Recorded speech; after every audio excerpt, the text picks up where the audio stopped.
Good morning students. आज अपने 10th class का अध्याय नंबर 5 शुरू किया था अपन ने पिछली क्लास में। क्लास 10th का अध्याय नंबर 5वां दैनिक जीवन में रसायन। दैनिक जीवन में रसायन शुरू किया था अपन ने। तो दैनिक जीवन में रसायन के संदर्भ में अपन ने पढ़ा था अम्ल और क्षार के बारे में शुरू किया था थोड़ा सा, कि अम्ल क्या होते हैं, क्षार क्या होते हैं, इनके बारे में अपन ने शुरू किया था। तो सबसे पहले अपन ने इस चैप्टर में पढ़ा था अम्ल के बारे में, अम्ल के भौतिक गुणों के बारे में बात की थी अपन ने, ठीक है ना। पिछली क्लास में अम्ल के भौतिक गुणों के बारे में पढ़ लिया था कि अम्ल के भौतिक गुण क्या हो सकते हैं, जिसके अंदर अपन ने देखा सबसे पहले तो अम्ल किस भाषा का शब्द है, लैटिन भाषा के एसिडस सबसे बना है, जिसका अर्थ होता है खट्टा। और इसके भौतिक गुणों के अंदर ये स्वाद में खट्टा होता है, ये नीले लिटमस पत्र को क्या कर देता है, आपके लाल कर देता है। इसके अलावा ये आपके क्या करता है, जल में घुलनशील होता है, विद्युत धारा का सुचालक होता है, पीएच इसका 7 होता है या फिर 7 से कम होता है, वो अम्ल होते हैं, ठीक है। इसके अलावा और अपन ने फिनोप्थलीन इसके अम्लीय माध्यम में रंगीन हो जाता है और मैथिल ऑरेंज अम्लीय माध्यम में लाल हो जाता है। ये अपन ने भौतिक गुण इसके पढ़ लिए थे। अगली बात समझ, अम्ल के भौतिक गुणों के बारे में अपन ने पूरी चर्चा कर ली। अब अपन इसके आगे पढ़ते हैं भौतिक गुणों के बाद में रासायनिक गुण अम्ल के, फिर अपन क्षार के रासायनिक गुण भौतिक गुण पूरी डिटेल से बात कर लेंगे, ठीक है ना। तो अम्ल के अगली हेडिंग लगा लो आप, भौतिक गुण तो कंप्लीट हो गए। तो अम्ल के रासायनिक गुणों के बारे में, रासायनिक गुण केमिकल, ये इसके गुणधर्म क्या हो सकते हैं, रासायनिक गुण। अब देखो रासायनिक गुण के अंदर अपन क्या पढ़ते हैं कि जैसे भौतिक गुण के अंदर मैंने बताया कि जैसे ये अम्ल है तो उसको अपन देख कर पता लगा सकते हैं, या फिर उसको जल में घोल कर पता लगाएं कि ये किस प्रकार से घुलता है या नहीं घुलता। ये भौतिक गुण हो गए, देख करके कि स्वाद में कैसा है, अवस्था कैसी है, ये कलर कैसा है, ये इस प्रकार से भौतिक गुण। रासायनिक गुण का मतलब हो गया कि रासायनिक अवस्था में कैसे परिवर्तन होता है, रासायनिक अभिक्रियाओं में, मतलब रसायनों के साथ में ये कैसे गुण दर्शाता है, अम्ल धातु के साथ में कैसा दर्शाता है, अम्ल क्षार के साथ में कैसा दर्शाता है, जल के साथ में, कार्बोनेट के साथ में, ऑक्साइड के साथ में, इस प्रकार से ये अम्ल कैसे गुणधर्म दर्शाता है, इसके बारे में अपन को पढ़ना है, ठीक है ना। फिर इसके उपयोग भी पढ़ेंगे। तो रासायनिक गुणों के अंदर सबसे पहले अम्ल क्या करता है, पहली बात अम्ल क्षारों के साथ में अभिक्रिया करेगा तो क्या करेगा, क्या है, अम्ल क्षार के साथ में क्या व्यवहार दर्शाता है, अम्ल क्षार के साथ में क्या व्यवहार दर्शाता है, अम्ल क्षार के साथ में क्या व्यवहार दर्शाता है, इसके बारे में अपन बात करें तो अम्ल क्षार के साथ में दर्शाएगा आपके क्या, अगर अपन अम्ल को क्षार के साथ में घोलते हैं, क्षार क्या होते हैं, बेस है ना, स्वाद में कड़वे होते हैं, इनके बारे में बाद में बात करेंगे, है ना। तो अम्ल अगर क्षार के साथ में अभिक्रिया करेगा तो क्या करेगा, वो लवण देगा। मतलब क्या हुआ कि अगर अम्ल है ये कोई, इसकी अभिक्रिया अपन किसके साथ में करवाएं, क्षार के साथ में करवाएं, तो क्या होगा, अम्ल और क्षार दोनों को अपन एक जैसे कोई बीकर में लेकर डालते हैं तो उनसे क्या बनेगा, एक तो लवण बनेगा और क्या बनेगा आपके, इसके अलावा इसके अंदर जल बनेगा। तो अम्ल और क्षार की अभिक्रिया के द्वारा लवण और जल बनता है, तो इस अभिक्रिया को अपन क्या कहते हैं, उदासीनीकरण अभिक्रिया कहते हैं। क्या कहते हैं, उदासीनीकरण अभिक्रिया, है उदासीनीकरण अभिक्रिया, मतलब उदासीन हो जाता है, अम्ल और क्षार दोनों मिलकर लवण बना लेते हैं और जल बना लेते हैं, तो ये अभिक्रिया क्या कहलाती है, उदासीनीकरण अभिक्रिया, ठीक है ना। अब उदासीनीकरण अभिक्रिया की परिभाषा लिखें अपन तो कि जब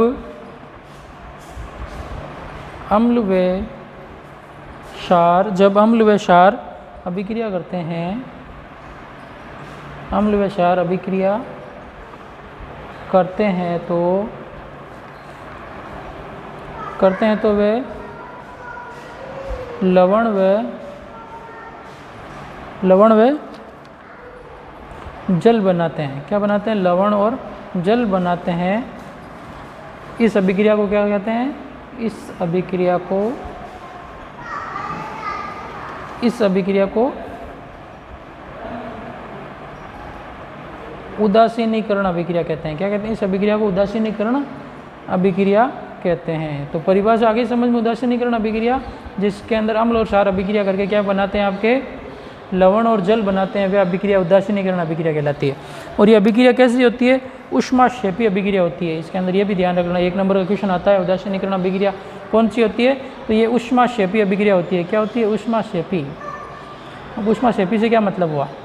ऊष्माक्षेपी अभिक्रिया होती है, ऊष्मा के उत्सर्जन के आधार पर दो प्रकार की अभिक्रियाएं होती है। एक तो होती है ऊष्माक्षेपी, एक होती है ऊष्माशोषी। नाम सुने हैं आपने 9th क्लास में, ऊष्माक्षेपी और ऊष्माशोषी है। चलो कोई बात नहीं, सुना है तो मैं बता देता हूँ इनको। एक तो होता है ऊष्माक्षेपी, देखो ऊष्माक्षेपी, दूसरा होता है ऊष्माशोषी। नाम से पता चल रहा है इनका ऊष्माक्षेपी और ऊष्माशोषी, ऊष्मा के उत्सर्जन के आधार पर ऊष्माक्षेपी और ऊष्माशोषी। देखो ऊष्माशोषी का मतलब शोषी का मतलब शोषण, मतलब जिसके अंदर ऊष्मा का अवशोषण होता है। इसमें क्या होता है, जिसमें जिस अभिक्रिया में क्या होता है, जिस अभिक्रिया में ऊष्मा का क्या हो, अवशोषण। अवशोषण का मतलब वो ग्रहण कर ले अभिक्रिया, उसको ऊष्मा का अवशोषण होता है, उसे अपन क्या कहते हैं, ऊष्माशोषी। और ऊष्माक्षेपी सीधा इसका उल्टा हो जाएगा, जिस अभिक्रिया में ऊष्मा का यहाँ पर अवशोषण हो रहा है मतलब ग्रहण कर रहे हैं, और दूसरे के अंदर ऊष्मा क्या होगी, मुक्त होगी या फिर उत्सर्जन होगा। तो यहाँ पर क्या होगा, ऊष्मा का उत्सर्जन। उत्सर्जन का मतलब तो जानते हो, अभी पढ़ा आपने उत्सर्जन तंत्र, है ना। ऊष्मा का उत्सर्जन होता है, उत्सर्जन या फिर मुक्त होती है, लिख सकते हैं अपन मुक्त। आई बात समझ में। जिसके अंदर इसके अंदर उदासीनीकरण अभिक्रिया में क्या होता है, इस अभिक्रिया में ऊष्मा मुक्त होती है, ऐसे ऊष्मा बाहर निकलती है। हम लोग सारा अभिक्रिया करेंगे तो ऊष्मा का उत्सर्जन होगा। तो ये अभिक्रिया कौन सी है, ऊष्माक्षेपी अभिक्रिया है। आई बात समझ में। ऊष्मा का उत्सर्जन होता है, ऊष्माशोषी जिसमें ऊष्मा का अवशोषण होता है, इसमें बाहर निकलती है, इसमें अंदर जाती है, ध्यान रख लेना। अगली बात में ऊष्माक्षेपी और ऊष्माशोषी 1 नंबर का क्वेश्चन बन जाता है। जैसे आपके 1-1 नंबर के क्वेश्चन आते हैं 10 क्वेश्चन, ठीक है ना, बोर्ड के एग्जाम के अंदर, तो वो ऐसे ही क्वेश्चन बनते हैं कि उदासीनीकरण अभिक्रिया होती है, ऊष्माक्षेपी ऊष्माशोषी। तो आपको क्या बताना है, ऊष्माक्षेपी अभिक्रिया। और ऊष्माक्षेपी अभिक्रिया जिसमें ऊष्मा का उत्सर्जन होता है वो ऊष्माक्षेपी अभिक्रिया। तो उदासीनीकरण आगे बात समझ में कि क्या होती है, जिसमें अम्ल और क्षार अभिक्रिया करके लवण और जल बनाते हैं, वो अभिक्रिया क्या कहलाती है, आपकी उदासीनीकरण अभिक्रिया कहलाती है। ठीक है। अब इसके बाद में बात करें अपन, एग्जाम्पल की बात करूं तो मैं एक अम्ल और क्षार की अभिक्रिया करवा के देखते हैं अपन, लवण और जल कैसे बनते हैं, तो उसके बारे में बात करें। तो एग्जाम्पल के अंदर जैसे अम्ल कौन सा हो जाएगा, अम्ल जैसे HCl हाइड्रोक्लोरिक अम्ल है ना, HCl बड़ा लिख दूँ थोड़ा, HCl हाइड्रोक्लोरिक अम्ल है। और क्षार की अभिक्रिया करवाएं तो क्षार जैसे NaOH, क्या नाम है इसका, सोडियम हाइड्रोक्साइड, है ना, सोडियम हाइड्रोक्साइड। ये आपके हाइड्रोक्लोरिक अम्ल, ये सोडियम हाइड्रोक्साइड, ये अम्ल हो गया, ये क्षार हो गया। इसकी अभिक्रिया करवाएंगे तो क्या बनेगा, ये NaCl के साथ में अभिक्रिया कर लेगा। क्या करेगा, Na और Cl अभिक्रिया कर लेंगे तो क्या बन जाएगा, NaCl। NaCl किसका सूत्र है पता है, सोडियम क्लोराइड, साधारण नमक कहते हैं इसको अपन, ना जो भोजन के रूप में अपन सब्जियों में डालते हैं ना नमक, वो है साधारण नमक NaCl, सोडियम क्लोराइड। इसके अलावा जो ये Na और ये Cl तो अभिक्रिया कर ली, ये दोनों जुड़ गए, बाकी क्या बचा, OH और H, तो क्या बन जाएगा आपके H2O। यही बात समझ में। तो ये क्या हो गया, आपके अम्ल हो गया, ये क्षार हो गया, और NaCl क्या हो गया, लवण हो गया। यही बात समझ में। तो इसको अपन क्या कहेंगे, नाम लिखूं तो मैं आपको, इसको हाइड्रोक्लोरिक अम्ल, हाइड्रोक्लोरिक अम्ल है ये। तो ये क्या है, प्रबल अम्ल होता है। और ये आपके सोडियम हाइड्रोक्साइड, सोडियम हाइड्रोक्साइड है। और ये आपके क्या हो जाएगा, सोडियम क्लोराइड। आगे बात समझ में। और ये आपके साथ में जल बन गया। तो ये अभिक्रिया हो गई उदासीनीकरण। तो अम्ल क्षार के साथ में अभिक्रिया करेंगे तो क्या बनाएंगे, लवण और जल। उतार लिया ये। आगे बात समझ में, पहली अभिक्रिया कि अम्ल क्षार के साथ में अभिक्रिया करेंगे तो क्या बनाएंगे, लवण और जल। दूसरी बात करें अपन, अम्ल की क्षार के साथ में हो गई रासायनिक गुणधर्म, मतलब अम्ल के अपन अलग अलग पदार्थों के साथ अभिक्रिया करवाएंगे। अब अपन करवाते हैं अम्ल की धातुओं के साथ में अभिक्रिया। धातु का मतलब तो समझते हो, धातु और अधातु 9th क्लास में चैप्टर था आपके, याद है। धातुएं जो चमकदार होती है, ठोस होती है ना, आघात, वर्धनीयता, तन्यता, ये सारे गुणधर्म पाए जाते हैं। अधातुएं जिनमें ये सारे गुणधर्म नहीं होते हैं, धातुएं ठोस नहीं होती, द्रव भी हो सकती है, गैस भी हो सकती है ना। धातुएं जैसे क्या है, लोहा, सोना, चांदी, है ना, जिंक, कॉपर, ये सभी क्या है, तांबा, ये सभी क्या है आपके, कॉपर मतलब तांबा, ये सभी क्या है, धातुएं हैं। इसके अलावा अधातुओं की बात करें तो अपन अधातुओं के अंदर आपके हो जाएंगे जैसे क्लोरीन है, इसके अलावा आपके ऑक्सीजन है, जो गैसें हैं ना, वो क्या है आपके अधातु हैं। तो अब दूसरा है, पहला अपन ने पढ़ लिया रासायनिक गुणधर्म के अंदर कि धातु के क्षार के साथ में। अब है दूसरी अभिक्रिया अम्ल की धातु से अम्ल धातु के साथ में क्या प्रभाव दर्शाता था, अम्ल धातु के साथ में, ये इंपॉर्टेंट है, क्वेश्चन आता है। अम्ल धातु के साथ में अभिक्रिया करता है तो क्या दर्शाता है, तो अम्ल धातु के साथ में अभिक्रिया करेगा तो क्या होगा, हाइड्रोजन गैस मुक्त करता है। आई बात समझ में, अम्ल क्या करेंगे, लवण बनाएंगे और हाइड्रोजन गैस मुक्त करेंगे। तो ये आपके अम्ल प्लस धातु के साथ में अभिक्रिया करेगा तो क्या बनेगा, लवण बनेगा तथा हाइड्रोजन गैस बनेगी। क्या बनेगी, हाइड्रोजन गैस बनेगी, H2 गैस। यही बात समझ लो, हाइड्रोजन गैस मुक्त होती है इसके अंदर। अम्ल धातु के साथ में अभिक्रिया करता है तो लवण और हाइड्रोजन गैस मुक्त होती है। यही बात समझ में, अम्ल के क्षार के साथ में तो लवण और जल बनाता है, इसके अंदर सिर्फ हाइड्रोजन गैस मुक्त होती है। यही बात समझ में। तो जब अम्ल धातु के साथ में अभिक्रिया करता है तो एक लाइन लिख लो इसके अंदर,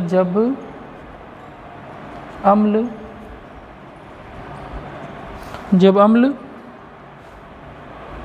धातु के साथ क्रिया करता है, धातु के साथ क्रिया करता है तो क्या बनता है, धातु के साथ क्रिया करता है तो हाइड्रोजन गैस मुक्त होती है। ये ध्यान रखना, इम्पोर्टेंट है, हाइड्रोजन गैस मुक्त होती है। मुक्त होती है मतलब उत्सर्जित होती है, बनती है। अभी बात समझ में। तो ये एक लाइन इंपॉर्टेंट है कि अम्ल धातु के साथ में अभिक्रिया करता है तो हाइड्रोजन गैस मुक्त होती है। इससे एक आपके क्यों होता है, इसका कारण भी बनता है, वो मैं बताऊंगा आपको भी। तो पहले अपन एक अभिक्रिया देख लेते हैं जिसके अंदर अम्ल धातु के साथ में अभिक्रिया करता है तो क्या बनता है। तो जैसे एक अम्ल लेते हैं अपन, अम्ल की बात करें, जैसे मैंने अम्ल ले लिया H2SO4, क्या नाम है इसका, सल्फ्यूरिक अम्ल। इसकी अभिक्रिया अपन ने करवा दी, जैसे मान लो किसके साथ में, जिंक धातु के साथ में। आई बात हम Zn, जिंक धातु, परमाणु क्रमांक कितना होता है जिंक का, 30 है ना, याद है, जिंक का परमाणु क्रमांक 30 होता है। याद करवाए थे मैंने आपको 9th क्लास में, कहा था याद करो बेटा, पूरे 50 तक लिखवाए थे, है ना। तो जिंक धातु के साथ में अभिक्रिया करें तो ये ZnSO4 के साथ में अभिक्रिया कर लेगा। किसके साथ में, ZnSO4 के साथ में अभिक्रिया कर लेगा तो क्या बन जाएगा, ZnSO4। आई बात समझ में, ZnSO4 बन जाएगा। बाकी क्या बचा, ये हाइड्रोजन, तो ये H2 गैस क्या हो जाएगी आपके, मुक्त होगी। स्थिर का मतलब है कि ऊपर निकल रही है गैस। आई बात समझ। ये क्या है, हाइड्रोक्लोरिक अम्ल, ये zinc ZnSO4 short zinc sulphate बन जाता है, और ये हाइड्रोजन। नाम लिखूँ इनका, तो सल्फ्यूरिक अम्ल, आई बात समझ, सल्फ्यूरिक अम्ल, और ये आपके जिंक, और ये जिंक सल्फेट, और ये आपके हाइड्रोजन गैस मुक्त होती है। ठीक है, तो ये इस प्रकार से आपके क्या बन रहा है, अभिक्रिया करवाएं तो हाइड्रोजन गैस मुक्त होती है। इसके अलावा जैसे एक और अभिक्रिया बताऊं मैं आपको, इसकी धातु के साथ में अभिक्रिया की एक एग्जाम्पल और पढ़ लेते हैं अपन इसका। जिंक धातु के साथ में अभिक्रिया करते हैं तो जैसे H2SO4 अम्ल ले लिया अपन ने, इसकी धातु के साथ में, मतलब जैसे धातु ले ली मैंने Fe, मतलब आयरन धातु ले ली, आयरन धातु ले ली, तो आयरन धातु की अभिक्रिया, मतलब ये लोहा है ना, ये जिंक था, ये लोहे के साथ में अभिक्रिया करवाते हैं तो क्या बनेगा आपके, ये FeSO4 के साथ में अभिक्रिया कर लेगा तो FeSO4 बन जाएगा, और ये आपके हाइड्रोजन गैस मुक्त होगी। तो इस प्रकार से ये भी धातु के साथ में अभिक्रिया होती है। आई बात समझ में। अब इसका जैसे एक प्रैक्टिकल है, इसको क्वेश्चन भी आ जाता है कि सिद्ध कीजिए कि क्या है, अम्ल धातु के साथ में अभिक्रिया करने पर हाइड्रोजन गैस देते हैं। अभिक्रिया लिख लिया आपने, दोनों मिटा दूँ। एक प्रैक्टिकल है जो आपके दिया हुआ है किताब के अंदर, एक क्वेश्चन भी आया हुआ है आपके, है ना, जो 2019 में क्वेश्चन भी आया था, ये वापस रिपीट हो जाए इसके लिए अपन पढ़ लेते हैं इसको। कि प्रैक्टिकल क्या है कि जैसे अपन ने क्या लिया, एक प्रकनली ली, यही बात समझ में, एक प्रकनली ली। प्रकनली तो देखिए वही कांच की नली होती है ना, प्रकनली ली अपन ने, ठीक है। और उस प्रकनली में क्या डाल दिया अपन ने, जैसा अभी अपन ने क्या डाला था, आगे बात में, अब प्रकनली में अपन ने क्या डाला, ये जैसे अम्ल डाला हुआ है। अम्ल कौन सा? सल्फ्यूरिक अम्ल है। आई बात इस प्रणाली को ऐसे पकड़ने के लिए क्या रख देते हैं अपन, इसको एक स्टैंड के साथ में खड़ा कर देते हैं जिससे ये गिरे नहीं। ठीक है, ये स्टैंड हो गया। आगे बात समझ में? प्रणाली ले ली अपन ने, और इस प्रणाली में ये क्या डाला हुआ है अपन ने, H2SO4 है ना, अम्ल डाल दिया। अब इसके अंदर अपन, ये अम्ल डाला हुआ है, इसके अंदर अपन क्या डालेंगे, जिंक डाल देंगे। जो धातु होती है ना, ये अपन ने डाल दी जिंक धातु, है ना, जिंक धातु डाल दी। आगे बात समझ में? अब इसके ऊपर एक कॉर्क लगा देते हैं। कॉर्क मतलब जिससे इसके अंदर से कोई गैस बाहर नहीं निकले। यही बात। और उसके बीच में एक नली लगाकर उस नली से क्या करते हैं, एक बीकर में जोड़ देते हैं इस प्रकार से। ये कॉर्क लगी हुई है इसके अंदर, यही बात समझ में, पैक है एकदम। इसके बीच में एक छोटा सा छिद्र होता है जिसमें से अपन नली डालकर क्या डाल देते हैं उसके अंदर, ये जोड़ देते हैं इसको। और जोड़ने के बाद में एक साबुन का विलयन लेते हैं अपन, बीकर जिसके अंदर साबुन घोल कर रख लेते हैं। साबुन का विलयन ले लेते हैं इसके अंदर, ये साबुन का विलयन है कोई, एक बीकर में घोल दिया। ठीक है, इस प्रकार से। और उसको जो अपन ने नली जोड़ी है उसको इसके अंदर साबुन के विलयन में डाल देते हैं। ये क्या है आपके, साबुन का विलयन। ये क्या है, नाम तो पता चल गया, ये स्टैंड है इस प्रणाली को खड़ा रखने के लिए, सीधा पकड़े रखने के लिए। अब क्या करेंगे अपन, जैसे ही इसके अंदर ये जिंक अम्ल के साथ में अभिक्रिया करेगा तो इसके अंदर एक गैस निकलेगी। ठीक है ना, वो गैस क्या होगी, इसके अंदर जाएगी ऐसे, क्योंकि यही जुड़ा हुआ रास्ता इसके अंदर जाएगी। और ये किस में प्रवाहित हो जाएगी, आपके साबुन के विलयन में। अब अपन क्या करेंगे, इसके साथ में एक मोमबत्ती लेंगे। मोमबत्ती जानते हो, कैंडल है ना, एक मोमबत्ती लेंगे और ये मोमबत्ती को अपन पास में ले लेता हूँ थोड़ी, है ना, यहाँ पे ये मोमबत्ती लेंगे अपन। ये मोमबत्ती ले ली मैंने और इस मोमबत्ती को अपन जला देंगे। ठीक है, ये मोमबत्ती जल रही है। जैसे ही इसके अंदर से जो इन दोनों से अभिक्रिया करेगी तो क्या बनेगी, अभी अपन ने देखा कि अम्ल धातु के साथ, धातु अम्ल के साथ में अभिक्रिया करती है तो क्या बनती है, हाइड्रोजन गैस बनती है। उसका सिद्ध करने के लिए बनती है या नहीं बनती है, इसके लिए ये प्रैक्टिकल है।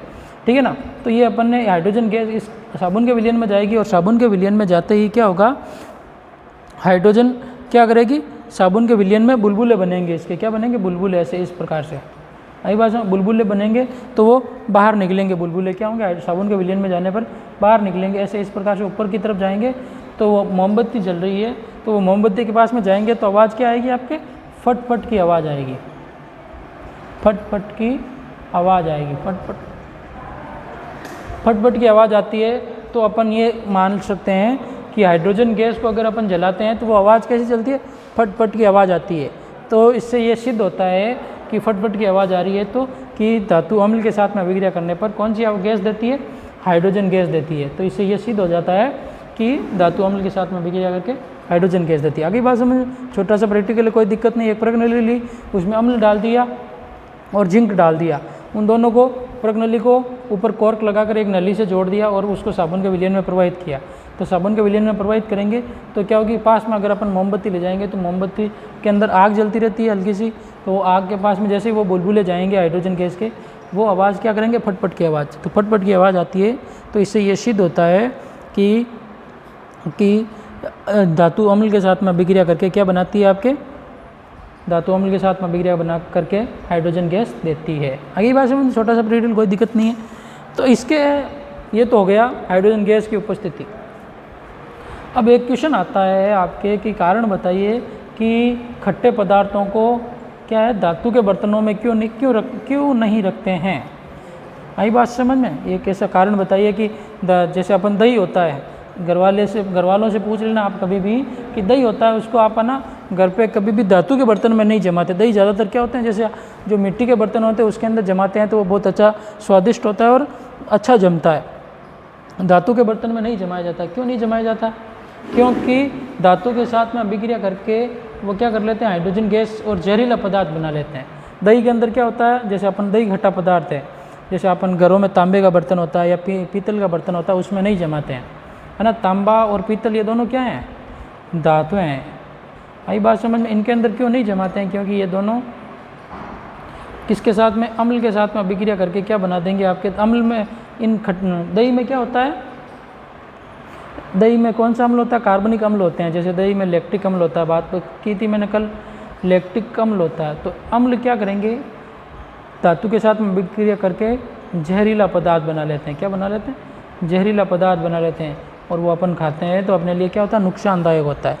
तो ये क्वेश्चन आ जाता है आपके कि कारण बताइए कि खट्टे पदार्थों को धातु के बर्तनों में नहीं रखना चाहिए। क्यों? क्योंकि वो उनके अंदर अम्ल होता है खट्टे पदार्थों में, वो धातु के साथ में क्रिया करके क्या बनाएंगे? जहरीला पदार्थ बना लेंगे। इसके कारण उनको धातु के बर्तनों में नहीं रखते हैं। तो ये क्वेश्चन लिख लो आप एक छोटा सा, ठीक है ना? ऐसे क्वेश्चन बनते हैं, कारण बताइए। तो क्वेश्चन करके ऐसे प्रश्न नंबर लगा के लिख लो आप, है ना? दही और खट्टे पदार्थों, दही और खट्टे पदार्थों को पीतल या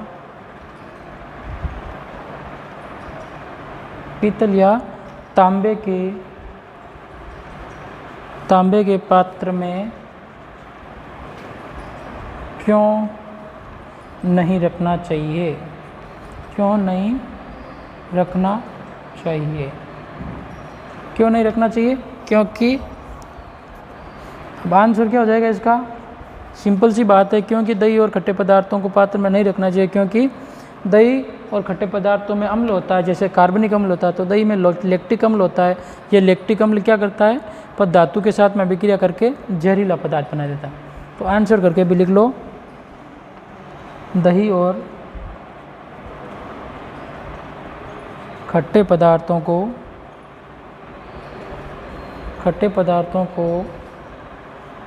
धातु के पात्र में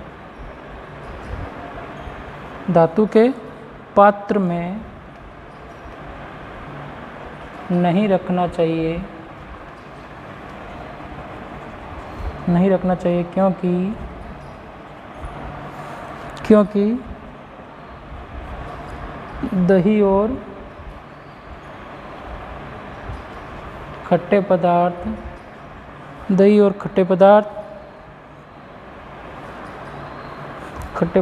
में कार्बनिक अम्ल होता है। क्या होता है? कार्बनिक अम्ल। जैसे दही में कौन सा अम्ल आते हैं? लैक्टिक अम्ल होता है जो धातु खट्टे पदार्थों के साथ अभिक्रिया करते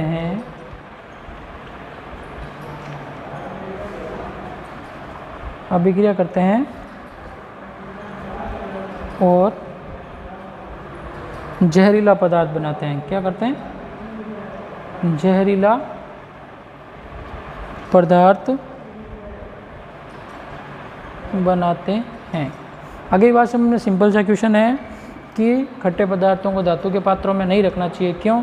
क्योंकि ये खट्टे पदार्थ होते हैं, इनमें कार्बनिक अम्ल होता है जो धातु के साथ में अभिक्रिया करके क्या बनाएगा? आपके जहरीला पदार्थ बना लेगा। इस कारण इसको क्या कहते हैं अपन? इस कारण इनको ऐसे पदार्थ धातु के बर्तनों में नहीं रखना चाहिए। आगे बात समझ में सिंपल सी बात है कि धातु के बर्तनों में क्यों नहीं रखना चाहिए? क्योंकि ये आपके अभिक्रिया करके जहरीला पदार्थ बनाते हैं। ओके, तो ये तो हो गई अपने धातु अम्ल की धातु के साथ में अभिक्रिया। अब तीसरा पॉइंट पढ़ते हैं अपन। मिटा दूँ ये? आपको नोट्स की पीडीएफ भेज देंगे ग्रुप में, कोई दिक्कत नहीं है, और भी आप साथ साथ में उतारते जाओगे तो अच्छे से समझ में आएगा। ठीक है, अब है अगला गुणधर्म, धातु ऑक्साइडों के साथ अम्ल। मतलब कि तीसरा पॉइंट है अम्ल क्या हो जाएगा आपके? धातु ऑक्साइड। ऑक्साइड क्या होता है? ऑक्साइड के साथ। अगर अम्ल धातु ऑक्साइड के साथ में, पहले तो धातु तो अपन को पता चल गया कि धातु हैं, जैसे लोहा, तांबा, जस्ता, ये सभी धातुएं हैं ना, सोना चांदी।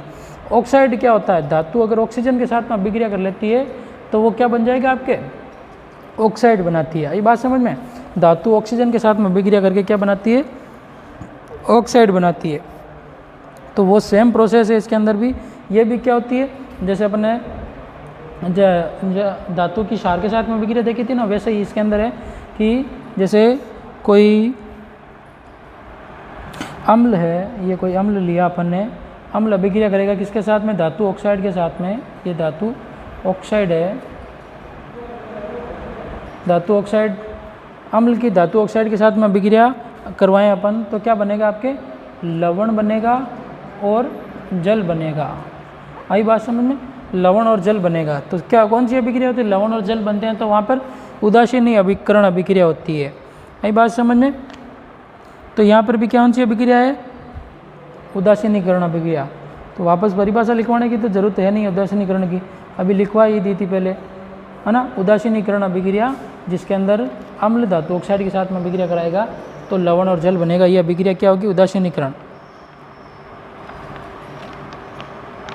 आगे बात समझ में। तो अपन जैसे एग्जाम्पल बात करें इसके अंदर, एग्जाम्पल की, तो धातु ऑक्साइड के साथ में एग्जाम्पल के अंदर पढ़ेंगे अपन आपके धातु ऑक्साइड की अभिक्रिया किसके साथ में, अम्ल के साथ में। तो देखो अम्ल ले लेते हैं अपन, कौन सा, जैसे अपन ने ले लिया H2SO4 अम्ल ले लिया। आगे बात में इसकी अभिक्रिया ऑक्साइड के साथ में, मतलब जैसे ये जिंक है, इसकी ऑक्सीजन के साथ में अभिक्रिया करवाएंगे तो ZnO बनेगा। कैसे बना ZnO ये तो पता है, जैसे जिंक के ऊपर होता है +2, ऑक्सीजन के ऊपर होता है आपके -2, पता है ये तो, यही बात समझ में। तो ये दोनों, ये +2 और -2 क्रॉस गुणा करवाते हैं तो कट जाता है, तो क्या बनता है ZnO। 9th क्लास में सूत्र बनाना सीखा था अपन ने, याद होगा आपको, है ना।